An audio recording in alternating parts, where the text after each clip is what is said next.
Just a little stingy wingy. Can we please talk about the Google scorpion emoji? You've been poisoned. Ooh, I hope you have an antidote. Oh, ooh, neck rope time is now.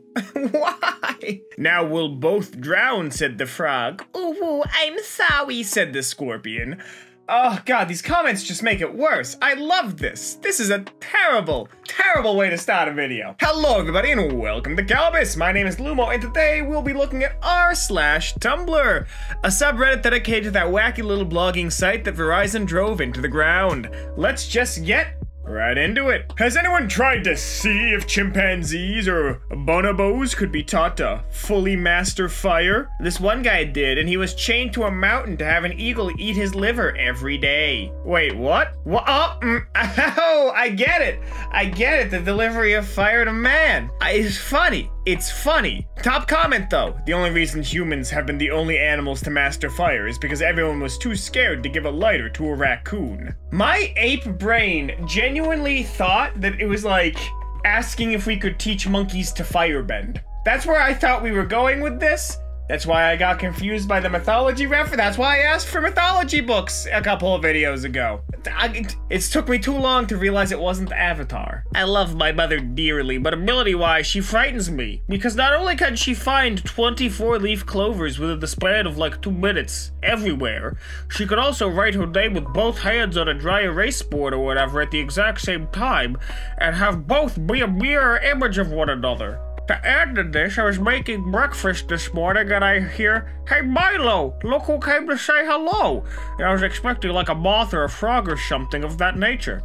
I turn and she's holding a snake. Your ma's a witch. Be nice to her. I love that dude's name is Assassin Tips for Ladies. Because that's a very important self-defense class. But also, I don't know why I made this person Mr. Plinkett, but I did, and I'm not sorry for it. Their mother is a witch, and I will be cursed from my Plinkett-based blasphemy. Why do all fictional capitalists look like this? Oh, Walt Disney. Man, I wonder if Walt knew what kind of Lovecraftian creature he created when he drew that silly little mouse. Because now Disney controls a good chunk of our media, which, scary. But yeah, no, I find it interesting that they're all based off of Walt. To some extent.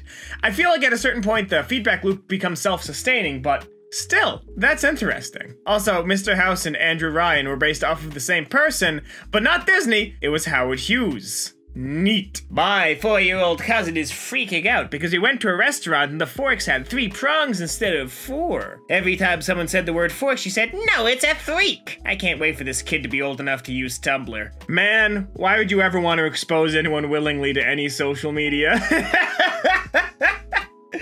That's just asking for bad things to happen. Man, I miss being able to be a snarky child and have it still be cute. Now when I'm snarky, it's an issue and I need to get back in the employment line. But man, back when you were a kid, you could just like goof around like that, and it was genuinely fantastic. And I hope to one day return to that state of nirvana where my snark is known to be funny and cute, as opposed to malicious. Maybe that's just because we as humans expect people to be rude to us, so any snark we get we consider to be malicious. Ooh, thinking thoughts. Zoom class ends. Me, who has not done any work the entire time and treated it like a podcast. I'm free! Worst experience of my freaking life! People still pay attention to Trisha Paytas? Whoa, that explains a lot about the society in which we now find ourselves. Man, I'm really glad I don't have to deal with, at distance schooling. I teach myself now, I read books, I take notes, I do physical practicing. I cannot imagine how bad online schooling is.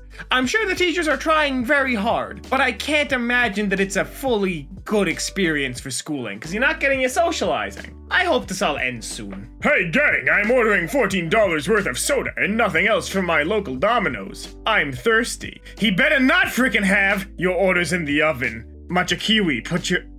How do you, I don't want to butcher this dude's name, hold on. Maja Kiwis? Put your order in the oven at 2:47 p.m.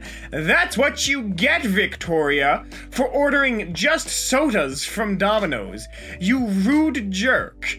They would have loved to put those sodas on a pizza, and they can't now because you demanded your sodas with no sauce, cheese, or crust. This is your hell, and now you have to deal with your burnt sodas. God. Overheard on the bus. Boy, reading from phone. I heard 1 in 4 people are gay. That means at least one person in my friendship group is gay. I hope it's Michael, because Michael's cute. I don't think it's Michael, honey. Man, I loved bus stop stories.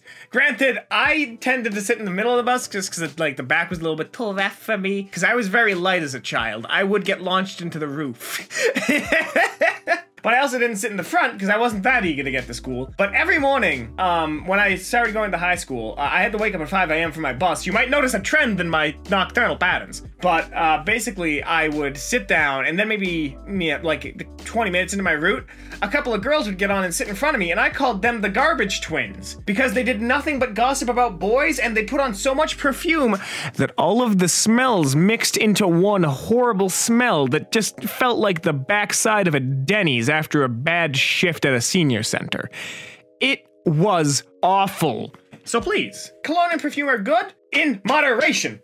This goes for everybody, because I had other people on that bus doused in cologne that smelled like the Axe Factory caught on fire halfway through the night. Moderation is key. I will tell more bus stories on the next time we get another bus post. I'm crying because in church, one of the lines of a hymn is very God, and this girl behind me whispered, such Christianity, and I can't stop laughing. Wow. Man, I feel this. Just literally downstairs tonight, I was talking with my parents, and my mom said, we gotta. And before she could finish the sentence, the only thing in my thought is, #1 victory royale, yeah, Fortnite, we about to get down. And I've been ruined by this meme. I feel this. These people speak the deep truths. Every time someone starts telling that they wanna supplement their body with computer parts, I'm just like, okay, great. But don't cry to me when your memory of a loved one or your ability to run are locked behind paywalls. You did it. You broke Cyberpunk down to its bare essentials. Yeah. I mean, you're like, we all hate games as a service. How long until you get limbs as a service? Like, I don't want to lose the ability to flip people off because of a firmware update, you know what I mean? I don't want to go into toxic shock because, you know, a firmware update. That'd be awful. Cyberpunk, interesting concept, but bad? It's bad. And we're living in the dystopia part of it now. He stared at her with what was probably a normal amount of eyes. Probably. What does this mean? Also, the top comments got it right. This is either Terry Pratchett, Neil Gaiman, or Douglas Adams. Oh, this is from Welcome to Night Vale. Yo! Okay, I did not expect to see Night Vale ever again. Not since I left college. Oh man, I wonder how the Glow Cloud is doing. Dude, for those of you who don't know, Night Vale was kind of like a soft, like, horror anthology podcast from the perspective of a fictional radio station.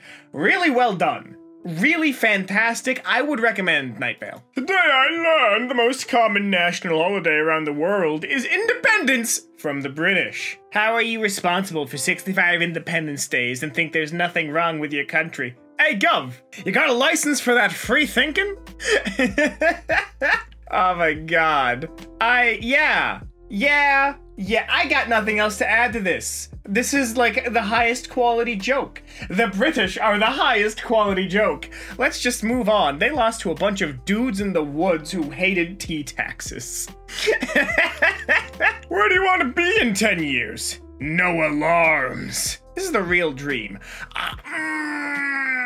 Let me just get under my bed here. Let me just, yeah, get the soapbox. Okay. So, yeah, I never want to be at this position in my life. My dad told me a story about all the people who retired from his work, and the ones who lived are the ones who kept themselves busy. Like, if you just decide to do nothing, you wither and die. As weird a statement as that is, if you don't have something that you want to do, like post-retirement, or rather post-working in your retirement, you're probably gonna check out faster. Like, I never want to get to the point where I don't want to wake up and do something each day because, God, do I love doing things. One time, this girl really hated me and wanted to ruin my reputation or something. So one day I was talking to a boy and she came up and really obnoxiously said, "You know she has a crush on you, right?" And he was like, "Man, I hope so, or else this is gonna get really awkward." She frickin' told my boyfriend that I liked him. That's wholesome. That's wholesome Chungus 100 devastation. I like that. That brings me joy. I love when people who are complete D-bags get to just thwart had. It is very nice to see every time. One time my phone went off during the ACT, but the good news is I had my ringtone set as a recording of me sniffling and clearing my throat. Nobody suspected a thing. This is proof that standardized tests don't measure intelligence because I was smart as frick and I got a 12. This was absolutely wild from start to finish. There are so many layers upon layers upon layers that this might as well have been a Shrek post. This is amazing. Man, when I did the ACTs, we did it in the gym, and it was really uncomfortable just being in there with everyone, taking the test, and then leaving, because it was like, I want to run laps. Can I just go in the weight room and, like, wait for my parents to pick me up? Like, no, I can't, because they didn't have anyone to monitor the teenager in the weight room. But, yeah, no, ACT's bad. The only map I respect. Antarctic-centric worldview. Map of the world when the emperor penguins finally live up to their name. Yo, where's the ice wall these flat earthers keep telling me about?